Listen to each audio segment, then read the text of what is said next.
Salam saudara-saudara, jumpa lagi dalam ibadah online GKMI Eklesia, dimanapun siapapun saudara yang menyaksikan, menonton pemberitaan firman Tuhan ini, saudara pasti diberkati. Sebelum kita lebih jauh membahas tentang firman Tuhan, mari kita berdoa meminta pencerahan dari Roh Kudus untuk memimpin firman Tuhan pada pagi hari ini. Mari kita berdoa. Bapa kami yang surga, terima kasih ya Tuhan. Kami sungguh merasakan kasih-Mu, berkat-Mu yang begitu berlimpah dalam kehidupan kami. Di tengah pandemi ini kami tetap bersyukur. Sebagaimana kami ada hari ini, kami percaya dan meyakini itu semua adalah campur tangan Tuhan untuk mendatangkan anugerah kepada kami. Setiap kami yang mendengarkan firman Tuhan ini. Terima kasih Tuhan. Hamba-Mu akan menyampaikan kebenaran firman-Mu. Kami percaya Tuhan bekerja melaluinya dan Roh Kudus boleh bekerja sedalam-dalamnya di dalam hidup kami. Besar kerinduan kami ya Tuhan, seiring pendengaran kami akan firman-Mu, kami menjadi orang-orang yang bijaksana. Orang-orang yang mempunyai pribadi serta kerohanian yang dewasa. Dan tingkah laku kami ya Tuhan, semakin hari semakin serupa dengan Kristus. Berkatilah hamba-Mu yang menyampaikan ya Tuhan, begitu juga dengan hamba-Mu yang mendengarkan. Siapapun dan dimanapun kami mendengarkan serta menyaksikan firman Tuhan ini, kami percaya firman-Mu tidak pernah sia-sia, tetapi firman-Mu itu akan mendatangkan berkat, mendatangkan sukacita, dan mendatangkan damai sejahtera bagi umat-Mu di masa pandemi ini. Di dalam nama Tuhan Yesus kami menyerahkan firman Tuhan ini. Haleluya, amin.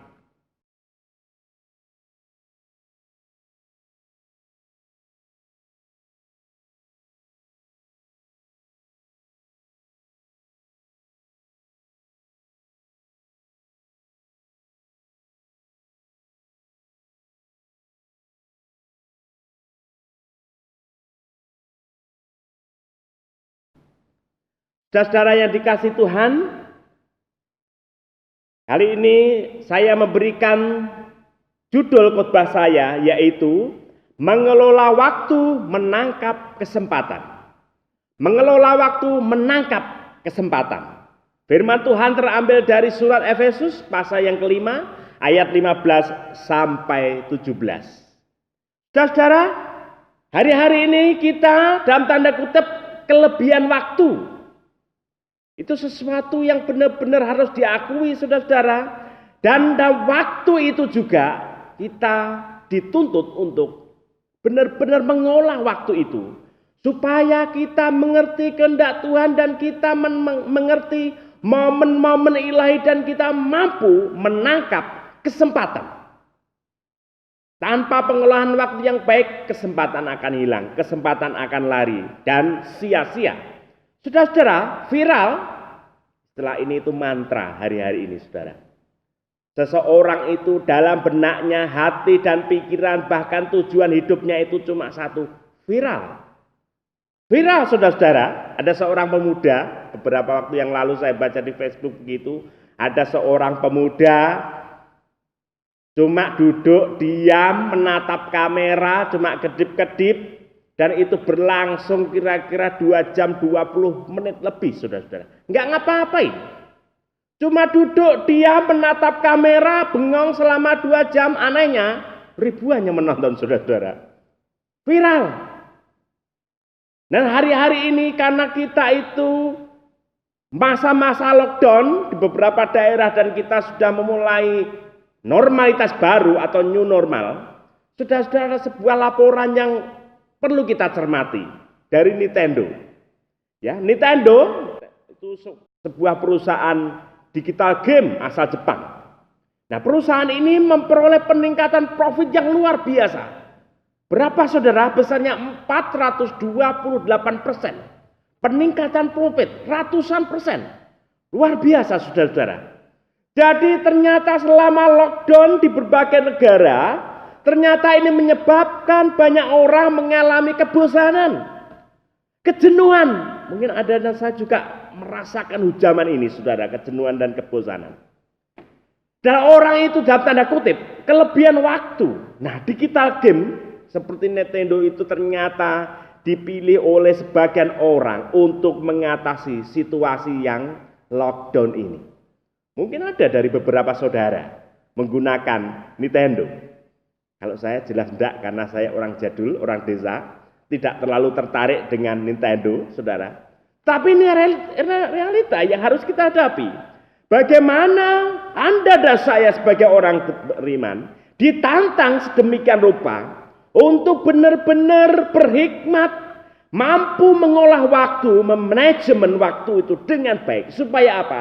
Kita mampu melihat kesempatan dan kita itu menangkap kesempatan itu dengan sungguh-sungguh, saudara-saudara. Namun di waktu pandemi kita selalu diingatkan oleh Tuhan melalui Rasul Paulus. Saudara-saudara, jangan sampai selama ini kita telah mempunyai kebiasaan baru setelah pandemi ini, kita memiliki kebiasaan baru yang membuat kita itu gagal move on. Waktu yang kita miliki tidak tertangani dengan baik sehingga menjadi berantakan. Waktu yang kita miliki jika tanpa pengelolaan yang serius, saudara-saudara, justru akan menghancurkan produktivitas kita. Dan kita gagal memanfaatkan momentum new normal atau normalitas yang baru itu dengan sebaik-baiknya. Hal ini sangat disayangkan kalau kita itu punya banyak waktu tetapi tidak dikelola dengan baik. Nah, saudara-saudara, waktu itu terus-menerus tergerus. Jangan sampai tergerus oleh kebiasaan yang buruk, tetapi biarlah waktu itu kita kelola untuk tujuan-tujuan yang baik. Waktu yang tidak terkelola dengan baik akan tersedot kepada namanya kecanduan atau adiksi. Yang membuat kita itu gagal menangkap banyak kesempatan yang diberikan oleh Tuhan. Banyak kesempatan yang disodorkan oleh Tuhan kepada kita, tetapi karena perhatian kita itu tersedot kepada kecanduan itu, maka kita tidak peka terhadap kesempatan yang diberikan oleh Tuhan itu. Kesempatan yang diberikan oleh Tuhan itu selalu bicara tentang kebaikan. Tidak ada kesempatan yang diberikan oleh Tuhan itu untuk melakukan hal-hal yang tidak berkenan kepada Tuhan. Tidak ada kesempatan atau momen yang diberikan Tuhan itu ditujukan kepada hal-hal yang negatif.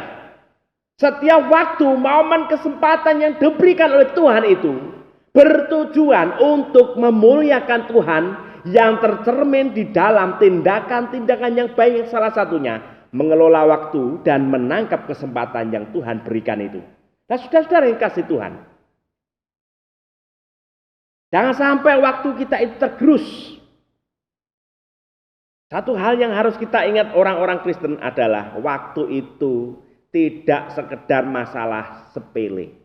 Waktu itu tidak sekedar masalah jasmani. Itu urusan dunia. Ingat, waktu punya dimensi spiritual. Waktu itu tampaknya sepele, hanya jasmani, tetapi kalau kita olah sedemikian rupa dan kita menangkap kesempatan yang diberikan Tuhan untuk melakukan tindakan-tindakan iman, tindakan-tindakan kebaikan, mengabarkan Injil, mewartakan kabar baik, itu sudah berdampak secara spiritual. Jadi jelas ya, waktu itu tidak sekedar masalah sepele. Waktu itu serius. Waktu itu kata orang bijak seperti es. Mau dipakai enggak dipakai tetap mencair. Mau taruh gelas disertai dengan sirup dan air kemudian kita minum kita gunakan tetap habis. Enggak diapa-apain juga habis. Nah, itulah waktu, saudara-saudara.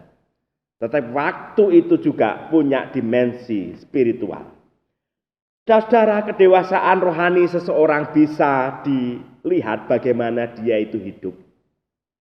Keintiman dengan Tuhan bisa dideteksi sejauh mana orang itu menggunakan waktu yang ada. Kematangan spiritual seseorang, saudara, bisa diperhatikan sejauh mana seseorang mengelola waktu untuk perkara-perkara rohani. Ini juga menjadi pertanyaan Anda dan saya. Apakah waktu-waktu ini yang ada dalam tanda kutip yang hari-hari ini kita itu kelebihan waktu, saudara? Apakah kita itu menggunakannya untuk hal-hal spiritual atau hal-hal yang menyenangkan diri sendiri, menjalankan hobi, atau yang lainnya. Tetapi Tuhan selalu memandang kita supaya kita menggunakan waktu sebaik-baiknya untuk menangkap kesempatan yang diberikan oleh Tuhan. Saudara-saudara, Rasul Paulus kepada jemaatnya di Efesus memberikan sebuah peringatan, ada sebuah kode.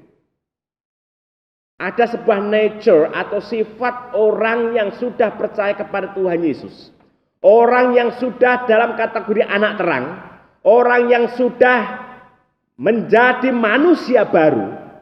Salah satu kode atau salah satu cirinya adalah orang itu berhikmat di dalam menggunakan waktu. Orang itu bijaksana di dalam mengelola waktu itu, saudara. Allah memberi waktu yang sama, tetapi tiap orang ternyata tidak mengolahnya dengan cara yang sama. Cara yang berbeda menghasilkan hasil yang berbeda.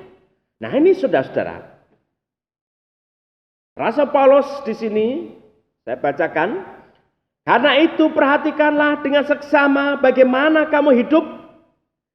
Janganlah seperti orang bebal, tetapi seperti orang arif, dan pergunakanlah waktu yang ada, karena hari-hari ini adalah jahat. Sebab itu janganlah kamu bodoh, tetapi usahakanlah supaya kamu mengerti kehendak Tuhan. Nah, saudara-saudara, ini adalah tandanya bagi orang yang percaya kepada Tuhan Yesus. Menggunakan waktu dengan bijaksana, dengan tujuan apa? Dia bisa mengerti kehendak Tuhan. Jadi waktu bagi orang bodoh digunakan dengan tidak bijaksana untuk memenuhi kebutuhan atau kehendak diri sendiri, tidak kehendak Tuhan. Jadi jelas dalam kitab hikmat dikatakan orang itu dibagi dua, antara orang yang bijak dan orang yang fasik. Orang yang benar dan orang yang tidak benar. Orang fasik jelas hidupnya jauh dari Tuhan, tidak diberkati dan berujung pada kehancuran. Tetapi orang yang bijaksana, orang yang berhikmat itu, dia itu hari-harinya digunakan untuk merenungkan firman Tuhan, mendengarkan didikan ayahnya, dan hidupnya itu terpaut erat dengan Taurat Musa. Jadi di dalam hatinya itu sudah terpatri perintah-perintah Tuhan, sehingga dia itu dalam tindakannya menjadi orang yang bijaksana, termasuk mengelola waktu. Sehingga dia bisa menangkap kesempatan-kesempatan yang baik. Tetapi Rasul Paulus di sini yang penting waktu itu ada kaitannya dengan menangkap kehendak Tuhan. Saudara yang kasih Tuhan, orang yang percaya mengolah waktunya dengan berhikmat, itu adalah gaya hidup anak terang. Jadi kalau orang itu mengelola waktu dengan sembrono, mengelola waktu dengan asal-asalan, maka waktu itu menjadi amburadul. Schedule hidupnya menjadi tidak menentu. Nah ini cilaka saudara-saudara. Sudah hari-hari ini waktu serba tidak menentu. Di tengah pandemi segala sesuatu tidak ada yang pasti. Mengelola waktu yang ada juga tidak hati-hati. Maka ini cilaka saudara. Orang seperti ini hidupnya itu akan hancur-hancuran. Dan hal ini tentunya tidak diinginkan oleh Tuhan. Tuhan menginginkan bagi orang percaya, kita mengolah waktu dengan sungguh-sungguh, dengan penyertaan Tuhan, supaya kita itu mengerti kehendak Tuhan. Saudara-saudara, bagi saya secara pribadi, mengerti kehendak Tuhan itu hasrat rohani terbesar bagi orang Kristen. Jadi kalau orang itu berdoa, salah satu momen yang terbesar adalah orang itu melalui doanya mengerti kehendak Tuhan. Ketika orang itu mengelola waktu dengan baik, hasrat terbesar ketika orang itu mengelola waktu, saudara-saudara, itu dimotivasi apa? Supaya mengerti kehendak Tuhan. Segala perjalanan rohani, saudara, itu semuanya harus terpaut kepada satu prinsip, yaitu kerinduan untuk mengerti kehendak Tuhan. Kalau sudah mengerti kehendak Tuhan, saya jamin saudara pasti happy.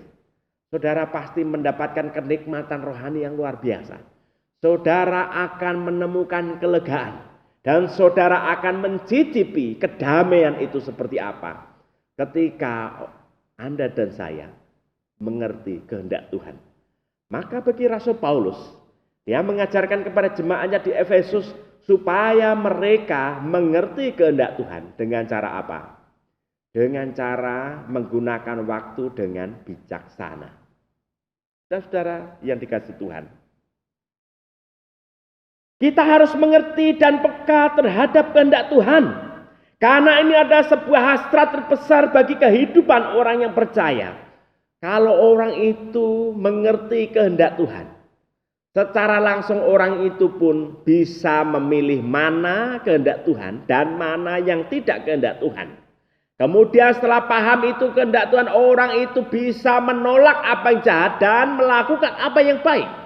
Dan orang itu bisa menerangi segala jalannya sesuai kehendak Tuhan, tentunya dengan kebenaran firman Tuhan. Nah, inilah pentingnya apabila orang itu mengerti kehendak Tuhan.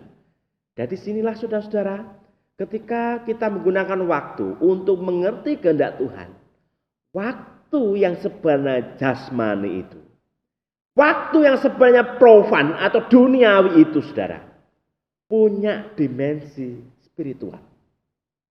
Jadi saudara-saudara harus hati-hati ya, menggunakan hidup ini, waktu ini untuk apa? Karena waktu itu tidak sekedar sesuatu yang dibuang-buang kalau tidak berguna.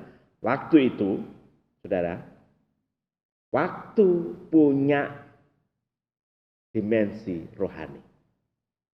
Sejauh kita menggunakan untuk kemuliaan Tuhan, sejauh kita menggunakannya untuk mengerti kehendak Tuhan, sejauh kita menggunakannya untuk menangkap apa yang menjadi kehendak Tuhan, disitulah waktu itu mempunyai nilai kekal, mempunyai nilai rohani.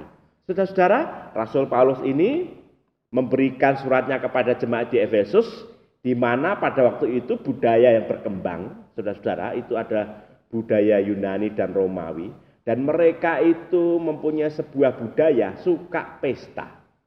Maka pesta itu sesuatu yang biasa.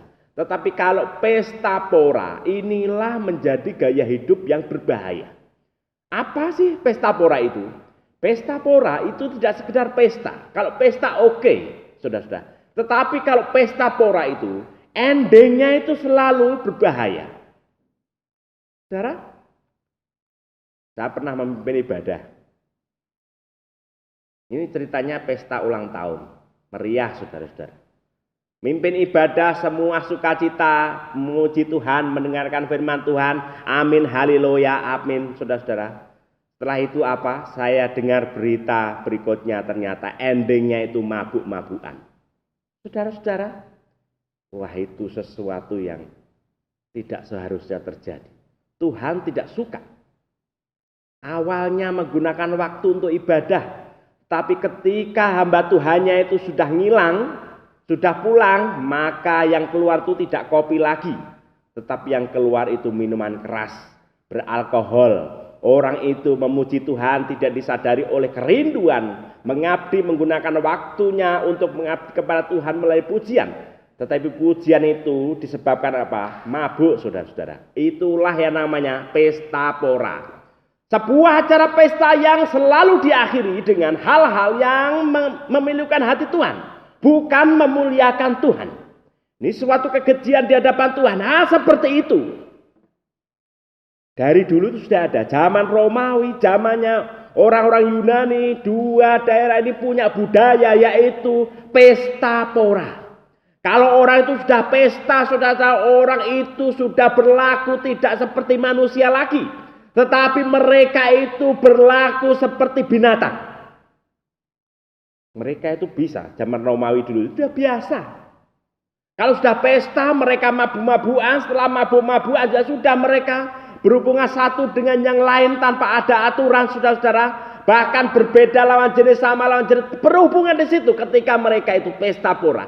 Rasul Paulus memperingatkan budaya-budaya itu jangan sampai merasuk dan merusak di dalam komunitas beriman. Makanya saudara-saudara, Rasul Paulus memberikan sebuah muatan yang baru bagaimana orang itu menyingkapi waktu yang ada. Waktu luang atau namanya leisure time itu digunakan dengan sebaik-baiknya, diolah sebaik-baiknya. Untuk apa? Untuk menangkap kehendak Tuhan.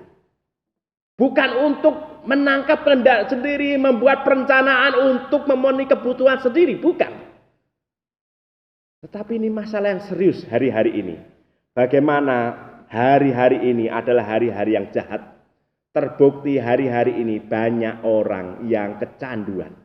Saudara, ada 3 item yang menjadi kecanduan hari ini. Yang pertama itu pornografi, yang kedua itu game, yang ketiga itu judi. Di masa lockdown, saudara-saudara, 3 item ini meningkat pesat. Jadi tidak game aja yang mendapatkan profit begitu tinggi. Agen judi juga begitu tinggi, saudara. Begitu juga industri pornografi juga mumpung tinggi, saudara-saudara. Ini sangat-sangat jahat. Maka Rasul Paulus ketika dia bicara tentang waktu-waktu ini ada jahat, saudara-saudara, dikatakan karena hari-hari ini ada jahat. Itu bukan omong kosong. Firman Tuhan itu yang dikatakan Rasul Paulus pada waktu itu kepada jemaat di Efesus. Sampai hari ini itu tetap bersuara dan benar-benar relevan. Waktu-waktu itu jahat. Jahatnya itu apa, saudara? Manusia banyak yang tidak berhikmat. Orang-orang Kristen umat Tuhan banyak yang tidak berhikmat. Sehingga menggunakan waktu dengan tidak baik dan terjerumus ke dalam pengelolaan yang amburadul sehingga apa? Orang itu menjadi kecanduan dengan banyak hal. Saudara-saudara yang kasih Tuhan. Tetapi puji Tuhan, kita memulai memiliki Tuhan Yesus yang luar biasa. Waktu itu, waktu yang jahat, saudara, sudah ditebus oleh Tuhan Yesus. Waktu yang jahat itu sudah ditebus, diisi dengan sesuatu yang luar biasa, momen-momen penuh kekudusan, momen penuh kesucian, dan hal ini saudara harus tercermin di dalam kehidupan orang beriman, Anda dan saya. Dengan waktu yang jahat yang sudah ditebus oleh Tuhan Yesus, memanggil kita orang beriman untuk mengolah waktu dengan begitu rupa, dengan serius, dengan bijaksana, supaya kita itu bisa menangkap kesempatan-kesempatan yang diberikan oleh Tuhan. Ya, contoh sederhananya, saudara-saudara, kita ini sudah memasuki normalitas yang baru, maka Tuhan menyodorkan banyak kesempatan, gereja juga disodorkan dengan banyak kesempatan. Ya, orang-orang Kristen, usahawan semua juga disodorkan dengan banyak kesempatan. Apakah kita itu bisa melihat itu atau lewat begitu saja? Nah, itu sangat tergantung bagaimana kita itu mengolah waktu. Saudara-saudara, ini menjadi perenungan kita supaya kita itu benar-benar menggunakan waktu dengan produktif, dengan baik, dengan sungguh-sungguh memuliakan Tuhan, jauh dari kecanduan, dan kita itu benar-benar bisa memanfaatkan normalitas baru atau new normal itu dengan penyertaan Tuhan, dan kita sudah siap dengan waktu yang sudah termanajemen dengan baik sehingga kita itu bisa menangkap kesempatan-kesempatan baik yang diberikan oleh Tuhan, yang harus didahului dengan apa? Menangkap kehendak Tuhan. Di sini kepekaan itu penting. Di sini sensitivitas terhadap kehadiran Tuhan, kepekaan terhadap sapaan Tuhan, itu sangat penting sebelum kita itu melihat kesempatan-kesempatan yang ditawarkan oleh Tuhan pada aspek kehidupan yang lebih konkret, saudara-saudara. Saudara, di Alkitab saya sangat terinspirasi itu ya, bagaimana Yakub itu menggunakan waktunya sangat produktif. Selama 7 tahun bekerja sungguh-sungguh, dikira dapat Rahel, ternyata dapatnya Lea. Tambah 7 tahun lagi, saudara. Dia menggunakan waktu dengan produktif 14 tahun untuk mendapatkan Rahel itu. Waktu itu digunakan. Waktu yang dimiliki Yakub itu digunakan dengan sukacita dan gembira. Dengan tekun, bekerja keras, disertai dengan cinta kasih, maka dilakukan dengan gembira. Saudara, apa waktu itu berjalan begitu cepat, dilakukan dengan produktif. 14 tahun dapat 2 istri, tetapi hatinya terpaut pada Rahel. Produktif, saudara-saudara. Ya katakan seperti itu. Tetapi yang membuat kita menjadi teladan itu adalah Lady Wisdom. Jadi wisdom itu digambarkan di dalam Amsal pasal 31 bagaimana seorang perempuan rajin, cekatan, tekun, ulet, luwes mengerjakan begitu banyak pekerjaan. Baik itu siang dan malam dengan manajemen yang baik, apa yang dilakukan dalam rumah, di luar rumah, dalam keluarganya, itu dilakukan dengan cekatan. Menggunakan waktunya dengan sungguh-sungguh, dengan baik, sehingga dia mendapatkan banyak kesempatan dan menggunakan kesempatan itu dengan sungguh-sungguh. Inilah sebut namanya Esther Hail. Perempuan yang sangat bijaksana. Bijaksana itu selalu bicara tentang teknis kehidupan yang praktis. Sesuatu yang bisa dilihat, waktu itu tidak terlihat. Tetapi orang itu bisa melihat orang itu menggunakan waktu atau tidak melalui kehidupannya yang praktis itu. Saudara, menjadi sebuah sukacita bagi kita sendiri. Bagi kita hari ini masih diberikan kesempatan oleh Tuhan. Biarlah kesempatan itu digunakan sungguh-sungguh untuk mengerti kehendak Tuhan. Sebagai penutup, saudara-saudara, saya pernah ngobrol seorang biarawati gitu ya, atau rahib gitu. Pokoknya dia itu seorang rohaniwan. Saya ngobrol, saudara-saudara. Diskusi, ngobrol baik gitu. Tetapi orang ini saya lihat jam, sedikit-sedikit lihat jam. Sedikit-sedikit lihat jam. Saudara-saudara, kemudian ada saudaranya itu bilang gitu ya. Pak Clement kalau ngobrol sama ibu ini tidak usah lama-lama. Loh kenapa? Nanti saya ceritain Pak. Saudara, jadi seorang rohaniwan ini, ya, kalau ngobrol sama seseorang, itu dimeniti, dijami, saudara. Itu akan dihitung. Untuk apa dihitung? Jadi sejumlah waktu dia ngobrol itu, dia harus gunakan, istilahnya disaur begitu ya, saudara-saudara, dibayar dengan jam doa. Misalnya ngobrol sama saya 1 jam, 1 jam pula dia harus menyelesaikan itu, menggunakan waktu itu untuk berdoa. Jadi siang ngobrol sama saya 1 jam, nanti malam dia harus menggunakan waktunya itu 1 jam untuk berdoa. Bagi kita mungkin sesuatu itu aneh, tapi bagi pendoa ini masalah yang luar biasa. Ini ada sangkut pautnya dengan kekekalan, dan ini menjadi inspirasi kita.